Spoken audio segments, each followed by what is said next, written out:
Okay, I'm gonna try to record my other dream, my first dream, the one that did not wake me this morning. So I don't remember how it started. All I can do is pick you up where my memory picks up at this point. I think I'd agreed, or I'd signed up for what I was told was a karate class. I renamed the karate class Crafty Karate because I cannot remember what it was in the dream. But like, I guess I just shirked off and didn't really go to the class, and I showed up where I ended up talking to the friend that was leading it, and she said, sure, come on over, you're welcome anytime. Definitely, well, this is going to be my last session, it's the last session of the class, but you can still come. The girls would love to have you or see you or whatever it was. So I came over, and I was going to participate in the class. And it turned out, like, the lady that claimed she was a karate instructor was not a karate instructor at all. The quote-unquote class was really like synchronized dance step aerobics with kicks and karate chops in it. So we kind of did that, kind of like a Zumba or a yoga class where we all did the steps together and the moves together, and she'd call them out, and I just kind of try to follow like line dancing, and I was doing the best I could, even though I'd never taken any of the classes, and I could hear lots of complaints around me. So we were almost in like somebody's garage with a bunch of junk all over the walls and like tables and chairs pushed up against the walls so we could have this space to work with. But like I could hear the people, mostly women, like almost all women, like the whole room was fat women. The instructor leading the class was a fat woman. I'm a fat woman. So, I just totally fit in, except for all the complaining that they were doing about me and like really, really mean comments. I gotta shift hands. Hercules, let me have my arm. I'm sorry. Okay. My dog here is comfy over there, and I'm not. Anyway, so they were being really, really mean, and I was just doing what I think I did in school, was kind of just ignore the mean comments and keep trying to refine my work and just do better at my work. So I did every step, I did every little karate chop, except for when they did some really quick, like, series of moves I was not ready for. I'm like, okay. It was just like me trying to line dance at a wedding, and it was absolutely terrible because I don't know my right from my left, and when I don't know the move and I'm in the front, I look really terrible and I'm looking behind me. But, I was doing my best, and I think I was doing really, really well for having never done any of this before and never taken quote-unquote karate. But they were really, really complaining. What is she doing here? She's terrible. Look at her. She's so bad at her moves. And blah, blah, blah. Her form is off. And, whatever. Just being mean. So, anyway, after that, she was, like, talking and stuff and talking about techniques or whatever, and my bladder was feeling really, really full, and I was like, I have to go right now, because I was tired of the other girls backbiting and being so mean around me, not literally behind my back, but like literally behind my back and right in front of me and next to me and everything, and not even just talking to me or acknowledging me. But anyway, I'm like, I'm gonna just go to the bathroom, I have to go. And I kind of ducked off real quick, and I could hear the instructor and the class, like, what just happened. And, like, she decided to end class, I guess, because I ducked out. And I kind of tried to shout through the wall, I'm really sorry, I just really have to go to the bathroom, and I really have to go right now. You guys don't have to end just because of me. I just have to pee. And she's like, that's okay. We're just going to end session early. Everybody can go home. Thanks for coming, and it was great teaching this class, and maybe I'll see you next time if there's enough interest to do it again. Something to that effect. So while I'm in the bathroom, hearing through the walls, people talking and moving about and leaving, it's one of those, I'm trying to use the bathroom in my dreams, and so the first bathroom I try to get to doesn't work. And like, everybody recognized I stepped off somewhere where I was quote unquote not supposed to go. Like, I guess during the class there's like studio area where the students are allowed to go, guests are allowed to go, and then there's living quarters, and I stepped right into the living quarters because I was familiar with the quote unquote instructor and her live-in roommate, and so I just ducked into where I knew the nearest bathroom was. And apparently I kind of sort of walked in on her roommate a little bit, and like she was in a peach bathrobe, and that was all that was covering her. Um, and I think she was already using one of the bathrooms, so I was like, "Oh, I'm so sorry. The door wasn't locked, and I really had to go. I'm sorry." And she's like, "No, no, it's totally cool," and whatever. Um, but like in hindsight, I think they were like actually not just roommates. I think they were mates. Um, but anyway, so anyway, I'm still trying to find a bathroom. I think I do find a bathroom in my dream. Thankfully, I do not use the bathroom in real life, even though in my dream I believe I found a bathroom and am relieving myself to some degree. It might have been number 2, and it might have just been a fart in real life. So I, felt completed with that and was ready to move on in my dream and did not wake up. So anyway, I come back out of the bathroom and the living area, back into the studio area, and there's still some students milling about chatting, and that's just seemed to be what they would do. Some of them would hang out and help clean up, but it was also supposedly the end of the class, so you had to decide what to do with these crafts. So it seemed like on some days they would do quote-unquote karate, and they might do these dance moves, but they might have done more intense karate, but I missed all of that. But there was also craft days where they would do a craft. Well, with a class that's a room full of what looked like young adult to adult women, large ones, we were all like bloated, bulbous, fat, jolly, giddy, silly women, at least in the karate part. You would think these crafts would be higher level. They were not. They were like what children did, like on paper plates making masks and using pipe cleaners to do things, and beads and glue, whatever. Finger paint. I'm like, okay, well, I guess I didn't miss much on this then, because I can do way better than this stuff on a regular day.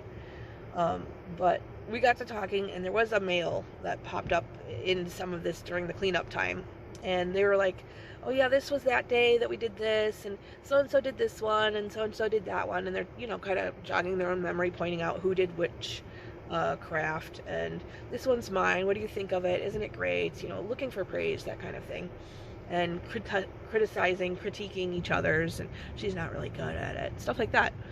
And it just seemed like kind of regular banter for a while, which was fine. But I think I brought one up or noticed something. I'm like, hey, that looks like so-and-so's work, like somebody I know in real life, at work, one of the residents that I work with, and like, oh yeah, so-and-so absolutely loves pipe cleaner. I'm like, oh yeah, she's so, like, she can do all kinds of stuff with pipe cleaner. She's obsessed with pipe cleaner. She's also, like, don't ask her to make and then I was trying to think of a form, that she's made before, and she makes all kinds of forms, like she'll make a bird in a cage, one looked like a pig on a folding table, she really likes to make walkers, but she has this thing about the Brooklyn Bridge. She told me she used to live in Brooklyn, or she used to live in New York, but she's really obsessed about the Brooklyn Bridge, and tries to draw it, or make it out of pipe cleaner, wants pictures of it, but my brain couldn't think of a form to say, and the guy said bridge. So don't ask her to make and he said bridge.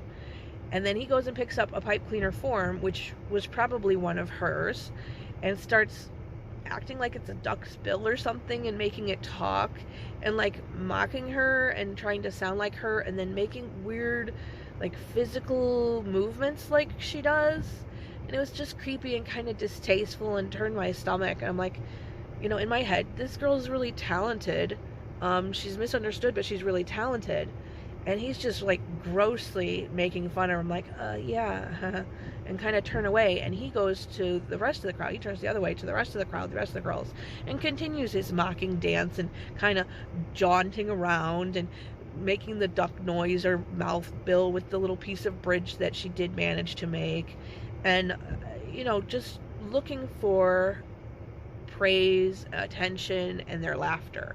Like, just trying to get this, like it's tokens or something. He's trying to get more of it from them, and he's just gluing himself to them, trying to suck that sort of stuff out of them, and doing whatever he can to get that. And, I was done with that. I went back to kind of poking around, looking at various stuff in the room and around the studio.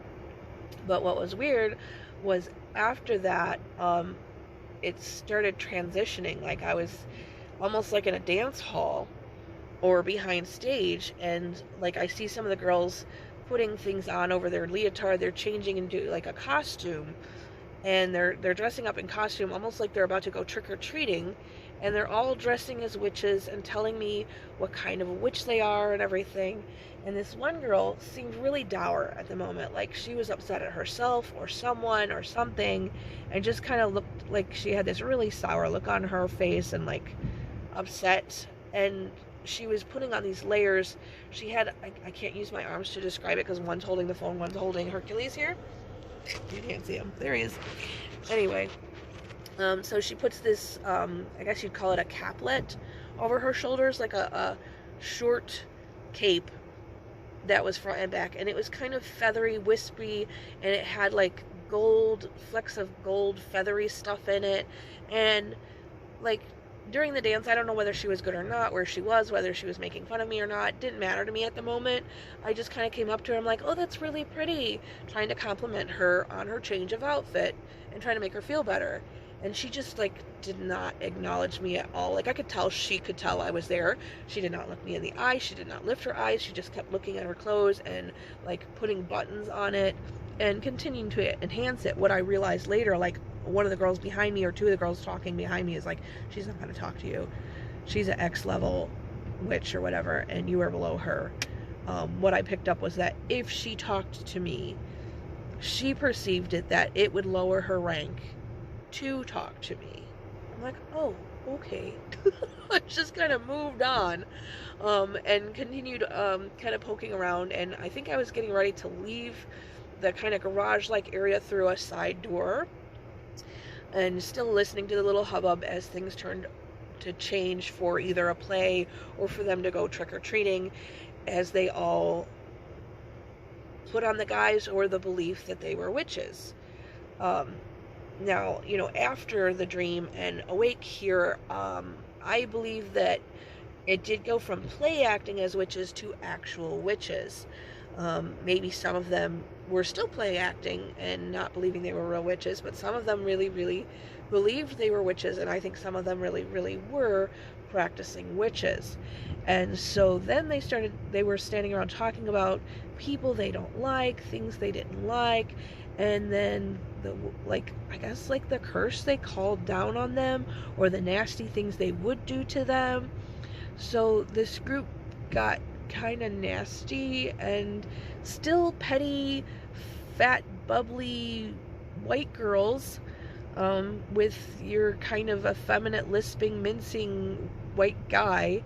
But it went from a karate class to a witch's coven with me in it and around me. And then it turned into a play, like a straight up play. I don't know whether it was because I stepped through the door or what, but then it was like it was a shoebox play, almost like shadow puppets, where they're all trees and rocks, and a scene is set on these things on little sticks, on flat two-dimensional objects that slide in and are color appropriate for the mood.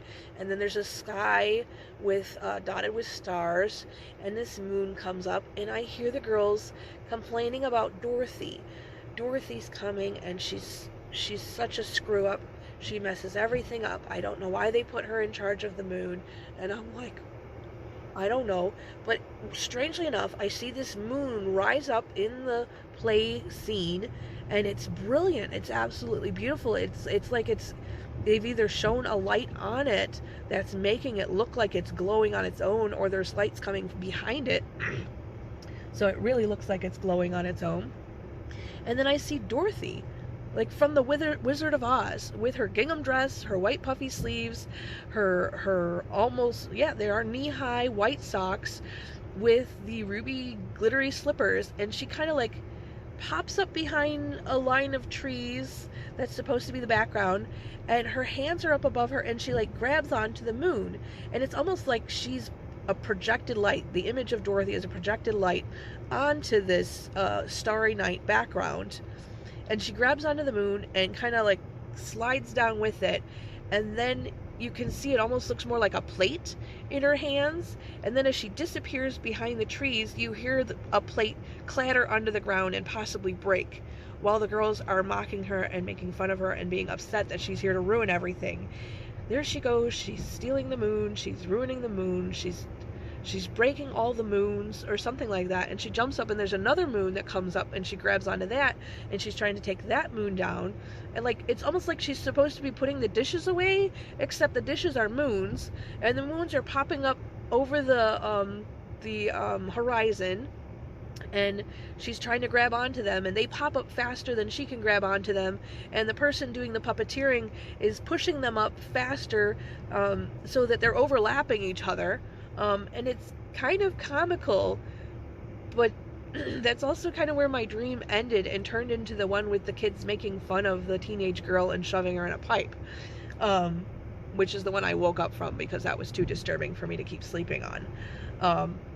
But anyway, it was strange because then after I woke up, I thought about the moons and the phases of the moon and how they're each different, and like one of the puppeteer was getting flustered in the puppeteering, you could tell, because when they lifted up the moon, one of the moons, when they went to lay it flat against the starry background, it folded, almost like you were getting a half moon.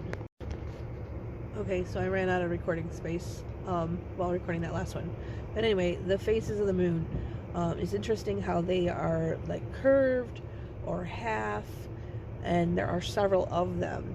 So it was almost like they were trying to make a play on, or my brain was trying to make a play on, why there are different phases of the moon and why it's not all whole. But anyway, that was it. It was an interesting dream, and I wasn't disturbed by it.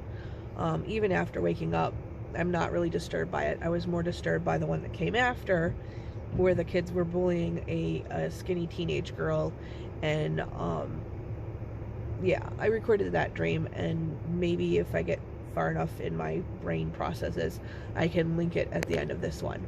But I've uploaded that one first, so you can find that one too.